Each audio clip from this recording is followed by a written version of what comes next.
छोटे महाशय बैठो, मैं अपनी जगन माता से वार्तालाप कर रहा हूँ। मास्टर महाशय के देवता सदृश रूप ने मुकुंद को चकाचौंध कर दिया। ऊपर की ओर उठा हुआ उनका चेहरा और जुड़े हुए हाथ देखकर मुकुंद समझ गया कि उनके पास मुकुंद के उस प्रथम आगमन ने उनकी अर्चना में बाधा डाली है। माँ की मृत्यु के कारण हुए विरह दुख को ही मुकुंद दुख की पराकाष्ठा मानता आ रहा था। अब अपनी जगन माता से विरह की भावना मुकुंद की आत्मा को अवर्णनीय यातना देने लगी। विलाप करते हुए मुकुंद जमीन पर गिर पड़ा। मुकुंद ने उनके चरणों को कसकर पकड़ लिया और मुकुंद ने कहा, महात्मन, आप मध्यस्थता करें। जगन माता से पूछिए कि क्या मुझ पर उनकी कृपा दृष्टि होगी। मास्टर महाशय ने कहा, मैं परम प्रिय माँ तक तुम्हारी प्रार्थना पहुंचा दूंगा। मुकुंद ने कहा, महाशय, अपना वचन याद रखिए। माँ का संदेश पाने के लिए मैं पुनः शीघ्र ही आपकी सेवा में उपस्थित हो जाऊंगा। लंबे जीने से नीचे उतरते उतरते अतीत की स्मृतियों से मुकुंद का मन भर आया। इसी घर में, जो अब मास्टर महाशय का आवास था, किसी समय मुकुंद का परिवार रहा करता था। यही मुकुंद की माँ की मृत्यु हुई थी। स्वर्गवासी माता के लिए यहीं पर मुकुंद का मानवीय हृदय पीड़ित हुआ था और यहीं पर आज जगन माता के विरह में मुकुंद की आत्मा विद्ध हो उठी थी। घर जाते हुए मुकुंद के पांव उत्सुकता जल्दी जल्दी उठ रहे थे। अपनी छोटी सी अटारी में मुकुंद 10 बजे एक एकांत में ध्यान करता रहा। उष्ण रात्रि का अंधकार अचानक एक अद्भुत दृश्य के साथ प्रकाशमान हो उठा। दिव्य आभायुक्त जगत जननी मुकुंद के सामने खड़ी थी। मधुर स्मित करता उनका मुखारविंद परम सौंदर्य का मूर्त रूप था। सदा ही मैंने तुम्हें प्रेम किया है, सदैव मैं तुमसे प्रेम करती रहूंगी।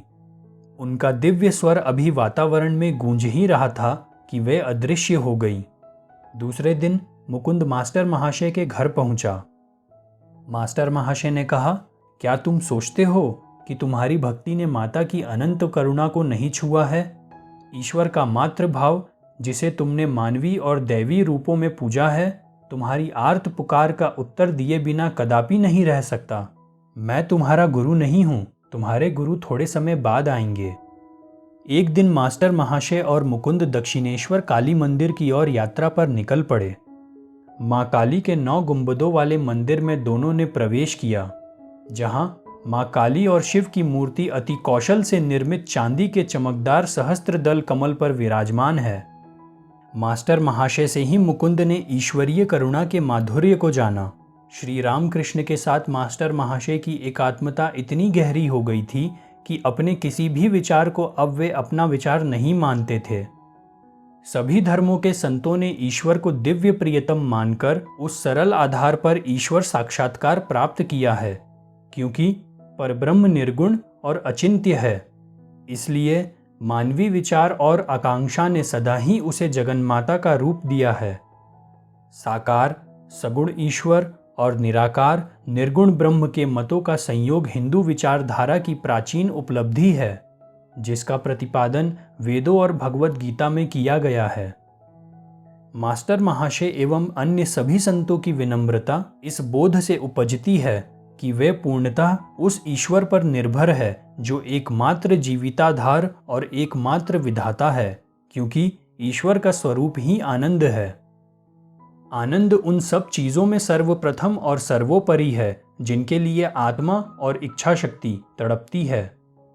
सभी युगों के संतों ने शिशु सुलभ भाव से जगन्माता को प्राप्त किया और उन सभी ने कहा कि उन्होंने सदा ही जगन्माता को उनके साथ खेलते पाया। मास्टर महाशय के जीवन में महत्वपूर्ण और महत्वहीन अवसरों पर भी इस दिव्य खेल की अभिव्यक्तियां स्पष्ट हुईं। ईश्वर की दृष्टि में कुछ भी छोटा या बड़ा नहीं होता। यदि छोटे से परमाणु को बनाने में ईश्वर ने अपनी अतिशय सूक्ष्मदर्शिता के औचित्य को ना लगाया होता, तो क्या आकाश, अभिजीत और स्वाति नक्षत्रों जैसी गौरवशाली रचनाओं को धारण कर पाता?